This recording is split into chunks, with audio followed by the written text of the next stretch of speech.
এক বাবা আর ছেলে গিয়েছিল মরিচ খেতে মরিচ তুলতে।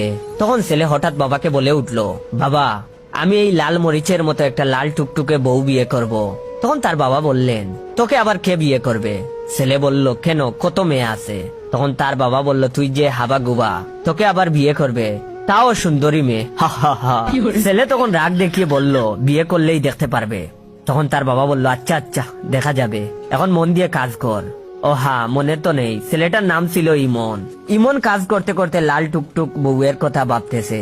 সারাদিন যেখানেই যাচ্ছে সেটাই করতেছিল, শুধু লাল টুকটুক বউয়ের কথাই ভেবে চলছে। হঠাৎ সে একদিন নদীর পাড় দিয়ে যাচ্ছিল। হঠাৎ দেখতে পেল গাছের ডালে একটা মেয়ে চুল শুকাচ্ছে।